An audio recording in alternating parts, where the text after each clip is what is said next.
Morning all of you दोस्तों, आप सभी का किसाऊ क्लासेस में स्वागत है। आज बसंत पंचमी, माता सरस्वती का जन्म दिवस है और माँ सरस्वती आप सभी लोगों के जीवन में ढेर सारी खुशियां दें। और आज सरस्वती जी जो भी लोग तैयारी कर रहे हैं उनकी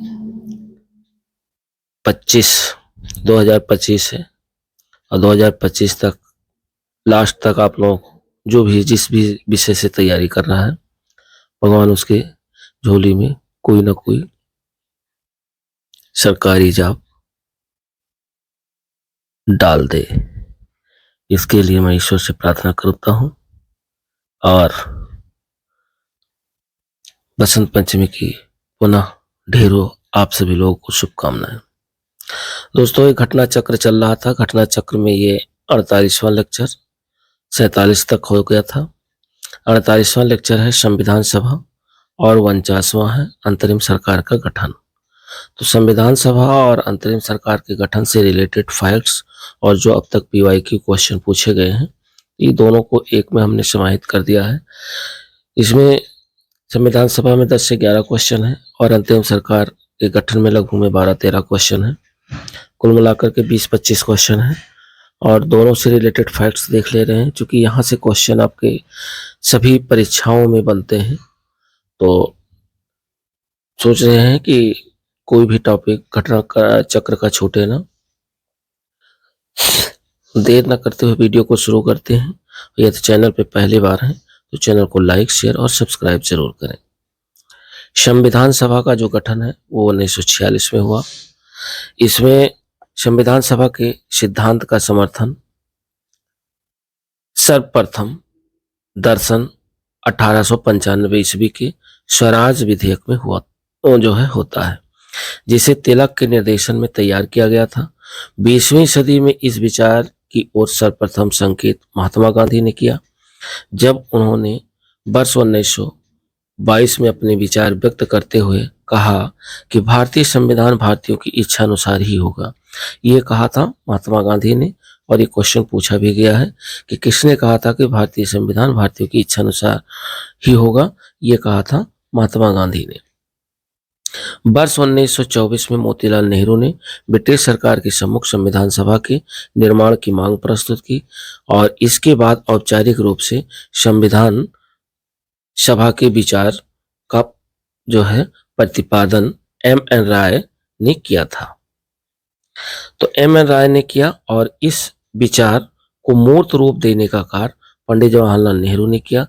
इसके बाद दिसंबर 1936 के कांग्रेस के फैसपुर अधिवेशन में संविधान सभा के अर्थ तथा महत्व की व्याख्या की गई।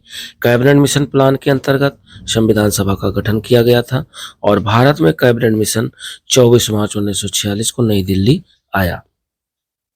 मिशन की घोषणा के समय इसके अध्यक्ष जो थे वो सर पैथिक लॉरेंस थे, ने यह स्पष्ट किया था कि इस मिशन का उद्देश्य स्वतंत्र भारत का संविधान तैयार करने के लिए शीघ्र ही एक कार्यप्रणाली तैयार करना तथा अंतरिम सरकार के लिए आवश्यक प्रबंध करना था।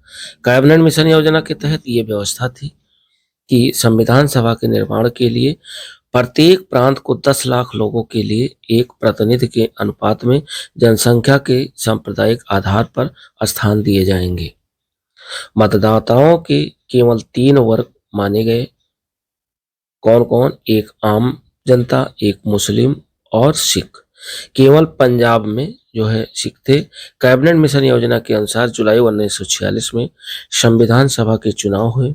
संविधान सभा के प्रांतों के लिए 296, ध्यान रखिएगा, 296 सदस्यों के लिए ये चुनाव हुए। कांग्रेस के 208, मुस्लिम लीग के 73 और 15 अन्य दलों और स्वतंत्र उम्मीदवार के रूप में निर्वाचित हुए। मोहम्मद अली जिन्ना भारत की संविधान सभा के सदस्य नहीं थे, ये भी ध्यान रखिएगा। संविधान सभा का प्रथम जो अधिवेशन हुआ, वेरी वेरी इंपॉर्टेंट, ये 9 दिसंबर 1946 को हुआ। प्रथम अधिवेशन 9 दिसंबर 1946 और इसके अस्थायी अध्यक्ष डॉक्टर सच्चिदानंद सिन्हा को बनाया गया था। जस्ट 2 दिन बाद यानी 9-11 दिसंबर 1946 को संविधान सभा की दूसरी बैठक दिल्ली में हुई, जब डॉक्टर राजेंद्र प्रसाद को अस्थायी अध्यक्ष निर्वाचित किया गया। भारत के संविधान को 26 नवंबर 1949 को अंगीकृत किया गया था और अपने गठन के समय संविधान सभा जो था वो संप्रभु नहीं थी। 14 अगस्त 1947 की मध्य रात्रि अर्थात 15 अगस्त को संविधान सभा भारतीय अधिराज के लिए संप्रभु संविधान सभा घोषित की गई। उस दिन इसके जो अध्यक्ष थे वो डॉक्टर राजेंद्र प्रसाद थे। ब्रिटिश युग की केंद्रीय लेजिस्लेटिव असेंबली तथा स्वतंत्र भारत की संसद में अध्यक्ष का पद जीवी मावलंकर ने संभाला था। ब्रिटिश युग में मावलंकर ने वर्ष 1946 से 14 अगस्त 1947 तक केंद्रीय लेजिस्लेटिव असेंबली के अध्यक्ष रहे। योम भारत के स्वतंत्र होने के बाद लोकसभा के प्रथम अध्यक्ष जीवी मावलंकर को चुना गया। वर्ष 1952 से 1956 तक रहे, जो कि ये लोकसभा के अध्यक्ष रहे। वह वर्ष 1937 से 1946 के दौरान बंबई प्रांत के लेजिस्लेटिव असेंबली के अध्यक्ष भी रहे थे। तो ये इससे रिलेटेड कुछ फैक्ट था संविधान सभा से। अब इससे रिलेटेड जो क्वेश्चन अब तक पूछे गए हैं उन क्वेश्चनों को हम लोग देखते हैं। पहला क्वेश्चन कह रहा है कि स्वतंत्र भारत के लिए संविधान की रचना हेतु संविधान सभा का विचार निम्न में से सर्वप्रथम प्रस्तुत किया था। 4 ऑप्शन दिए हुए हैं। सबसे पहले किसने प्रस्तुत किया था? तो सबसे पहले प्रस्तुत किया था कांग्रेस पार्टी ने। कब? 1936 में। तो राइट ऑप्शन फर्स्ट नंबर का बी विकल्प से ही कांग्रेस पार्टी ने 1936 में। संविधान सभा के सिद्धांत का सर्वप्रथम दर्शन 1895 के स्वराज विधेयक में हुआ, जिसे तिलक के निर्देशन में तैयार किया गया था। अभी हम लोगों ने जस्ट ही ऊपर फैक्ट्स पढ़ा है, उसी से रिलेटेड है। और क्वेश्चन नंबर 2 देखते हैं। क्वेश्चन नंबर 2 कह रहा कि संविधान सभा जिसने भारतीय संविधान का निर्माण किया का गठन किया गया था, ये कहाँ गठन किया गया था? ये गठन किया गया था कैबिनेट मिशन प्लान के अंतर्गत। यानी राइट ऑप्शन 2 नंबर का डी विकल्प सही है। कैबिनेट मिशन प्लान के अंतर्गत संविधान सभा का गठन किया गया था। कैबिनेट मिशन प्लान के अंतर्गत संविधान सभा का गठन किया गया। भारत में कैबिनेट मिशन 24 मार्च 1946 को नई दिल्ली आया। सॉरी, इसमें ब्रिटिश कैबिनेट के 3 मंत्री लॉर्ड पैथिक लॉरेंस, लॉर्ड एवी अलेक्जेंडर और सर स्टेफोर्ड क्रिप्स शामिल थे। मिशन की घोषणा के समय इसके अध्यक्ष सर पैथिक लॉरेंस ने यह स्पष्ट किया था कि इस मिशन का उद्देश्य स्वतंत्र भारत का संविधान तैयार करने के लिए शीघ्र ही एक कार्यप्रणाली तैयार करना तथा अंतरिम सरकार के लिए आवश्यक प्रबंध करना था। मिशन के प्रस्ताव के अनुसार संविधान सभा का गठन प्रांतीय विधानसभाओं तथा देशी रियासतों के प्रतिनिधियों के द्वारा किया जाना था। क्वेश्चन नंबर 3 कह रहा है कि निम्नलिखित में से किस एक ने भारत के लिए संविधान सभा के गठन का विचार दिया था? तो ये 4 ऑप्शन दिए हुए हैं और इसमें दिया था कैबिनेट मिशन योजना। कैबिनेट मिशन योजना ने भारत के लिए संविधान सभा गठन करने का विचार दिया था। तो राइट ऑप्शन 3 नंबर का सी विकल्प सही है, cabinet mission plan. Question number 4 कह रहा है कैबिनेट मिशन योजना के अंतर्गत संविधान निर्मात्री परिषद में प्रत्येक प्रांत को आवंटित सदस्य संख्या निर्धारित करने के लिए एक प्रतिनिधि कितनी जनसंख्या के अनुपात में था? तो एक प्रतिनिधि 10 लाख जनसंख्या के अनुपात में था, अर्थात 10 लाख व्यक्तियों पर एक प्रतिनिधि चुन करके आता था। तो राइट ऑप्शन 4 नंबर का बी विकल्प सही है, 10 लाख। कैबिनेट मिशन योजना के तहत यह व्यवस्था थी कि संविधान सभा के निर्माण के लिए प्रत्येक प्रांत को 10 लाख लोगों के प्रति एक प्रतिनिधि के अनुपात में जनसंख्या के सांप्रदायिक आधार पर स्थान दिए जाएंगे। मतदाताओं के केवल 3 वर्ग माने गए, आम जनता, मुस्लिम और सिख। सिख केवल पंजाब में। और क्वेश्चन नंबर 5 कह रहा है कि संविधान सभा का पहला सत्र हुआ था। तो संविधान सभा का पहला सत्र जो हुआ था ये हुआ था 9 दिसंबर 1946 को, और दूसरा सत्र 9-11 दिसंबर 1946 को, और तीसरा सत्र 13 दिसंबर 1946 को। तो संविधान सभा की प्रथम बैठक 9 दिसंबर 1946 को दिल्ली में आरंभ हुई।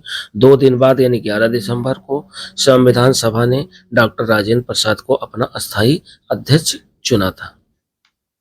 6 नंबर क्वेश्चन कह रहा है कि इनमें से कौन भारतीय संविधान सभा का अध्यक्ष था। तो संविधान सभा के जो अध्यक्ष थे वो डॉक्टर राजेंद्र प्रसाद अस्थायी अध्यक्ष थे, और उसके जो 9 दिसंबर 1946 को बनाए गए थे वो डॉक्टर सच्चिदानंद सिन्हा को बनाया गया था, लेकिन वो अस्थायी अध्यक्ष थे। यदि अध्यक्ष की बात करें तो अस्थायी अध्यक्ष, अगर कोई चीज नहीं दिया हुआ है, अस्थायी नहीं दिया हो, तो अस्थायी अध्यक्ष ही माना जाएगा डॉक्टर राजेंद्र प्रसाद को। क्वेश्चन नंबर 7 कह रहा है कि भारतीय उपनिवेश के लिए सर्वसत्ता संपन्न संविधान सभा के प्रथम जो अध्यक्ष थे वो प्रथम अध्यक्ष थे डॉक्टर राजेंद्र प्रसाद। ध्यान रखिएगा, डॉक्टर राजेंद्र प्रसाद। और यदि कहता कि अध्यक्ष के बजाय अस्थायी अध्यक्ष होता तो सच्चिदानंद सिन्हा होते। तो राइट ऑप्शन 7 नंबर का सी विकल्प सही है, डॉक्टर राजेंद्र प्रसाद। ये क्वेश्चन कोड में भी गया है। अपने गठन के समय संविधान सभा संप्रभु नहीं थी। ध्यान रखिएगा, 15 अगस्त 1947 को संविधान सभा भारतीय अधिराज्य के लिए संप्रभु संविधान सभा घोषित की गई, और उस दिन चूंकि इसके अध्यक्ष डॉक्टर राजेंद्र प्रसाद थे, अतः अभिष्ट उत्तर सी आपका सही है।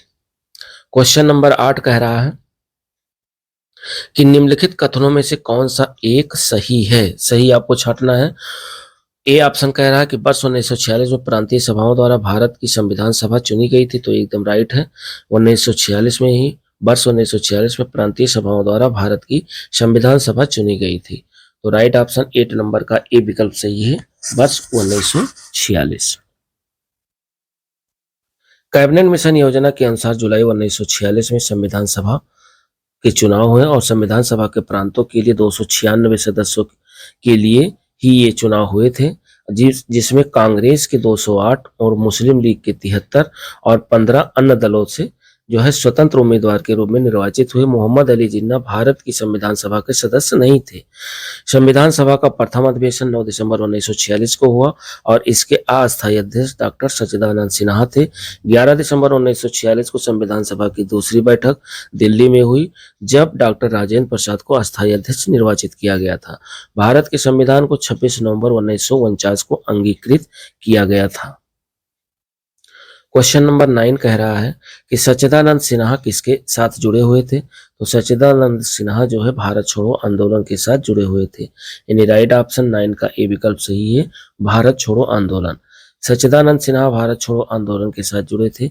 इन्हें संविधान सभा के प्रथम अधिवेशन जो कि 9 दिसंबर 1946 में सर्वसम्मति से अस्थायी अध्यक्ष चुना गया था। तो 9 नंबर का राइट ऑप्शन ये विकल्प सही है। 10 नंबर क्वेश्चन कह रहा है कि निम्न में से किसने ब्रिटिश युग की केंद्रीय लेजिस्लेटिव असेंबली तथा स्वतंत्र भारत की संसद में अध्यक्ष का पद संभाला था। ये संभाला था जीबी मावलंकर ने, यानी गणेश देव मावलंकर ने जो है ये संसद में अध्यक्ष का पद संभाला था। स्वतंत्र भारत की संसद में अध्यक्ष का पद संभाला था जीबी मावलंकर। ब्रिटिश युग में केंद्रीय लेजिस्लेटिव असेंबली का तथा स्वतंत्र भारत की संसद में अध्यक्ष पद जीबी मावलंकर ने संभाला। ब्रिटिश युग में मावलंकर ने 1946 से 14 अगस्त 1947 तक केंद्रीय लेजिस्लेटिव असेंबली के अध्यक्ष रहे। एवं भारत के स्वतंत्र होने के बाद लोकसभा के प्रथम अध्यक्ष के रूप में 1952 से 1956 तक रहे। वर्ष 1937 से 1946 के दौरान बंबई प्रांत की लेजिस्लेटिव असेंबली के अध्यक्ष रहे थे। और अगला है जो है अंतरिम सरकार का गठन, जो कि 1946 में अंतरिम सरकार का गठन भी हुआ। तो इससे रिलेटेड देख लेते हैं, फैक्ट्स देख ले रहे हैं, और जो भी एमसीक्यू वो अब तक पूछे गए हैं उन प्रश्नों को हम लोग देख ले रहे हैं। कह रहा है कि कांग्रेस द्वारा वायसराय के नवीनतम प्रस्तावों को स्वीकार कर लेने के बाद 12 अगस्त 1946 को लॉर्ड वेवेल ने कांग्रेस अध्यक्ष जवाहरलाल नेहरू को अंतरिम सरकार के गठन के लिए निमंत्रण दिया। 24 अगस्त 1946 को पंडित नेहरू के नेतृत्व में भारत की पहली अंतरिम राष्ट्रीय सरकार की घोषणा तथा 2 दिसंबर 1946 को इसका गठन हुआ, जिसमें प्रारंभ में मुस्लिम लीग की भागीदारी नहीं थी। डॉक्टर राजेंद्र प्रसाद ने 1946 में बनी भारत की अंतरिम सरकार में खाद्य एवं कृषि मंत्री थे और इस सरकार में रक्षा विभाग बलदेव सिंह के पास था, जबकि विदेशी मामले तथा राष्ट्रमंडल संबंध का जो विभाग था वो जवाहरलाल नेहरू के पास था। वर्ष 1946 की अंतरिम सरकार में आशफ अली को रेल एवं परिवहन विभाग सौंपा गया। वर्ष 1946 में लॉर्ड बेबल बहुत कहने सुनने पर लीग अंतरिम सरकार में शामिल होने के लिए राजी हो गए। अक्टूबर 1946 में लीग के 5 सदस्य सरकार में शामिल हो गए। लियाकत अली को वित्त मंत्री बनाया गया, जिन्होंने नया बजट प्रस्तुत करते समय उद्योगपतियों और व्यापारियों पर अत्यधिक कर लगाए। और 2 सितंबर 1946 को गठित अंतरिम सरकार में अबुल कलाम आजाद जो है मंत्री नहीं थे। इस सरकार में शामिल होने वाले 12 कांग्रेसी मंत्री थे। पंडित जवाहरलाल नेहरू, सरदार वल्लभ भाई पटेल, डॉक्टर राजेंद्र प्रसाद, आसफ अली, सी राजगोपालाचारी, शरद चंद्र चट्टोपाध्याय और डॉक्टर जान मथाई, सरदार बलदेव सिंह, शफात अहमद खां और जगजीवन राम, सैयद अली जहीर, CH भाभा। हालांकि 2 सितंबर 1946 को गठित अंतरिम सरकार में लियाकत अली आरंभ में शामिल नहीं थे। लियाकत अली सहित लीग के 5 सदस्यों को 26 अक्टूबर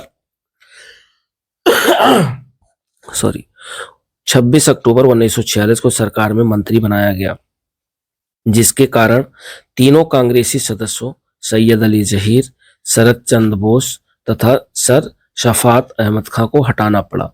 बंगाल में AK फजलुल हक के नेतृत्व में कृषक प्रजा पार्टी तथा मुस्लिम लीग की गठबंधन सरकार वर्ष 1946 के चुनाव में सत्ता में आई, किंतु बाद में मुस्लिम लीग का मंत्रिमंडल गठित हुआ, जो 14 अगस्त 1947 तक सत्ता में रहा।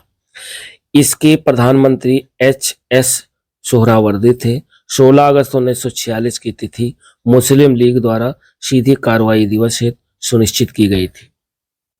वायसराय के अंतरिम सरकार के फैसले को नामंजूर करते हुए मुस्लिम लीग ने स्वतंत्र एवं संपूर्ण प्रभुसत्ता संपन्न पाकिस्तान राज्य की स्थापना की मांग की। उक्त तिथि को दंगे फैलाना एवं आतंक का माहौल बनाकर ये प्रदर्शित करना था कि हिंदू और मुसलमान एक साथ नहीं रह सकते। इस कार्रवाई में नोआखाली दंगे का प्रमुख केंद्र रहा, यानी नोआखाली जो है ये दंगे का प्रमुख केंद्र था। अब इससे रिलेटेड जो भी क्वेश्चन अब तक बने हुए हैं उन क्वेश्चनों को हम लोग देखते हैं। और पहला क्वेश्चन कह रहा है कि 1946 में गठित अंतरिम कैबिनेट की अध्यक्षता किसने की थी। तो 1946 में गठित अंतरिम कैबिनेट की जो अध्यक्षता है वह जवाहरलाल नेहरू ने की थी, यानी पंडित जवाहरलाल नेहरू ने अंतरिम कैबिनेट की अध्यक्षता की थी। तो राइट ऑप्शन फर्स्ट नंबर का भी विकल्प सही है, जवाहरलाल नेहरू। कांग्रेस द्वारा वायसराय के नवीनतम प्रस्तावों को स्वीकार कर लेने के बाद 12 अगस्त 1946 को लॉर्ड बेबल ने कांग्रेस अध्यक्ष जवाहरलाल नेहरू को अंतरिम सरकार के गठन के लिए निमंत्रण दिया। 24 अगस्त 1946 को पंडित नेहरू के नेतृत्व में भारत की पहली अंतरिम राष्ट्रीय सरकार की घोषणा तथा 2 सितंबर 1946 को इसका गठन हुआ। इसमें प्रारंभ में मुस्लिम लीग की भागीदारी नहीं थी। क्वेश्चन नंबर 2 कह रहा है कि पंडित जवाहरलाल नेहरू के नेतृत्व में अंतरिम सरकार का गठन हुआ था, यानी कब हुआ था, तो ये हुआ था सितंबर 1946 में। राइट ऑप्शन सेकंड नंबर का जो है सी विकल्प सही है, सितंबर 1946। क्वेश्चन नंबर 3 कह रहा है कि जवाहरलाल नेहरू के अधीन एक अंतरिम सरकार का गठन कब हुआ था। तो जवाहरलाल नेहरू के अधीन एक अंतरिम सरकार का जो गठन हुआ था सितंबर 1946 में हुआ था। राइट ऑप्शन 3 नंबर का सी विकल्प सही है, सितंबर 1946। क्वेश्चन नंबर 4 कह रहा है कि 1946 में बनी अंतरिम सरकार में डॉक्टर राजेंद्र प्रसाद के पास कौन सा विभाग था। तो 1946 में बनी अंतरिम सरकार में डॉक्टर राजेंद्र प्रसाद के पास जो खाद्य एवं कृषि विभाग था। तो राइट ऑप्शन सी विकल्प सही है, 4 नंबर का खाद्य एवं कृषि विभाग। डॉक्टर राजेंद्र प्रसाद 1946 में बनी भारत की अंतरिम सरकार में खाद्य एवं कृषि मंत्री थे। इस सरकार में रक्षा विभाग बलदेव सिंह के पास था, जबकि विदेशी मामले तथा राष्ट्रमंडल संबंध का जो विभाग था वो जवाहरलाल नेहरू के पास था।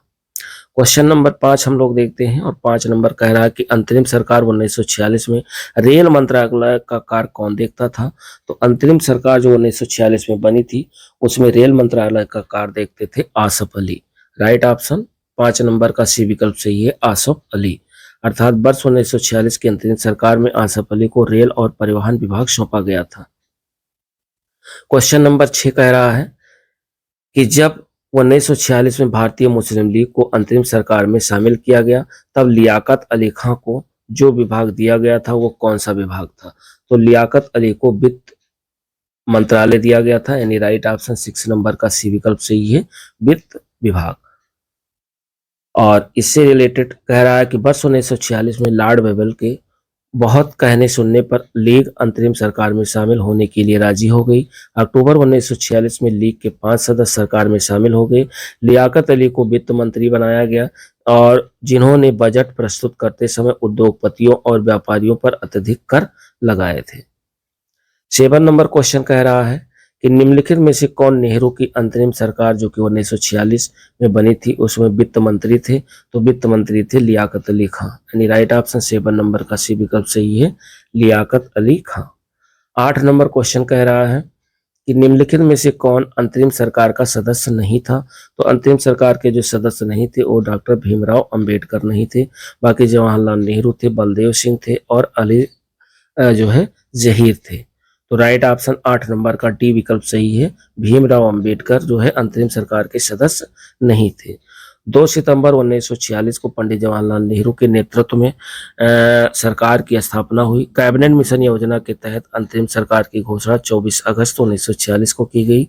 लीग के अंतरिम सरकार में शामिल होने के बाद इसमें पंडित जवाहरलाल नेहरू, सरदार वल्लभ भाई पटेल, डॉक्टर राजेंद्र प्रसाद, आसफ अली और डॉक्टर जान मथाई, जगजीवन राम, सरदार बलदेव सिंह और गजनफर अली खां, लियाकत अली खां और अब्दुल रब निसार, इब्राहिम इस्माइल चुंद्रीगर, सी राजगोपालाचारी, योम डॉक्टर CH भाभा शामिल थे। इसमें वित्त मंत्री विधि मंत्री लीग द्वारा नामित नागेंद्र नाथ मंडल, जिसमें लीग के 5 सदस्य कांग्रेस के शरद चंद्र बोस और शफात अहमद खां, सैयद अली जहीर के स्थान पर शामिल किए गए थे।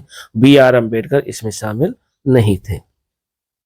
क्वेश्चन नंबर 9 कह रहा है कि निम्नलिखित में से कौन 2 सितंबर 1946 को गठित अंतरिम सरकार में मंत्री नहीं थे। तो 2 सितंबर 1946 को जो गठित की गई थी अंतरिम सरकार उसमें मंत्री नहीं थे। एक तो जो है उस समय मंत्री नहीं थे लियाकत अली, बाद में ये बनाए गए थे वित्त मंत्री, और एक अबुल कलाम आजाद। तो राइट ऑप्शन माना जाए तो सी विकल्प सही है, अबुल कलाम आजाद।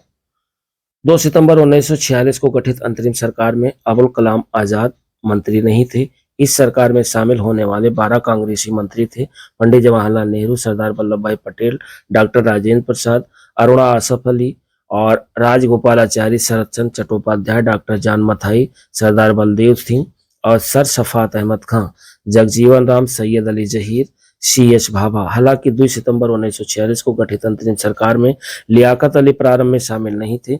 लियाकत अली सहित 5 सदस्यों को जो है 26 अक्टूबर 1946 को सरकार में मंत्री बनाया गया, जिसके कारण 3 कांग्रेसी सदस्य जो थे सैयद अली जहीर, शरद चंद्र बोस तथा सर शफात अहमद खां को हटाना पड़ा था।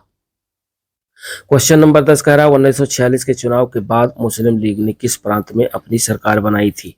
तो 1946 के चुनाव के बाद मुस्लिम लीग ने जो है बंगाल में अपनी सरकार बनाई थी, यानी राइट ऑप्शन 10 नंबर का ए विकल्प सही है, बंगाल। बंगाल में ए फजलुल हक के नेतृत्व में कृषक प्रजा पार्टी तथा मुस्लिम लीग की गठबंधन सरकार वर्ष 1946 के चुनाव में सत्ता में आई, किंतु बाद में मुस्लिम लीग का मंत्रिमंडल गठित हुआ जो 14 अगस्त 1947 तक सत्ता में रहा। इसके प्रधानमंत्री HS सोहरावर्दी थे। क्वेश्चन नंबर 11 कह रहा है, जो कि बहुत इंपॉर्टेंट क्वेश्चन है, वेरी वेरी इंपॉर्टेंट। इसमें कह रहा है निम्नलिखित में से कौन सी तिथि मुस्लिम लीग ने सीधी कार्रवाई दिवस हेतु सुनिश्चित की थी। वो तिथि आपको बतानी है जिसमें मुस्लिम लीग ने सीधी कार्रवाई दिवस हेतु सुनिश्चित किया था। तो वो तिथि थी 16 अगस्त 1946, यानी राइट ऑप्शन आपका 11 का डी विकल्प सही है, 16 अगस्त 1946। 16 अगस्त 1946 की तिथि मुस्लिम लीग द्वारा सीधी कार्रवाई दिवस हेतु सुनिश्चित की गई थी। वायसराय के अंतरिम सरकार के फैसले को नामंजूर करते हुए मुस्लिम लीग ने स्वतंत्र एवं संपूर्ण सॉरी प्रभुसत्ता संपन्न पाकिस्तानी राज्य की स्थापना की मांग की। उस तिथि को दंगे फैलाना एवं आतंक का माहौल बनाकर यह प्रदर्शित करना था कि हिंदू और मुसलमान एक साथ नहीं रह सकते। इस कार्रवाई में नोआखाली दंगे का प्रमुख केंद्र था। तो ये रहा दोस्तों, हम लोगों ने इसमें दो टॉपिक कवर किए, एक तो अंतरिम सरकार का गठन और दूसरा संविधान सभा, जो कि बहुत ही महत्वपूर्ण टॉपिक था और यहाँ से क्वेश्चन आपके सभी एग्जामों में देखने को मिलते हैं। तो ये लेक्चर कह लीजिए या टॉपिक कह लीजिए 48 और 49 हमारा कंप्लीट हुआ। अब 2-3 लेक्चर में हमारा जो है आधुनिक भारत का इतिहास कंप्लीट हो जाएगा। और इससे पहले घटना चक्र जो है, भारत का भूगोल और विश्व का भूगोल कंप्लीट है। जो लोग पिछली वीडियो जो है विश्व का भूगोल और भारत का भूगोल ना देखे हो, प्ले लिस्ट पर जा करके और आराम से देख सकते हैं। साथ ही साथ आधुनिक भारत के इतिहास की जो पिछली वीडियो है वो भी देख सकते हैं। मिलते हैं नेक्स्ट वीडियो के साथ, तब तक के लिए दोस्तों नमस्कार, जय हिंद और आपका दिन शुभ हो।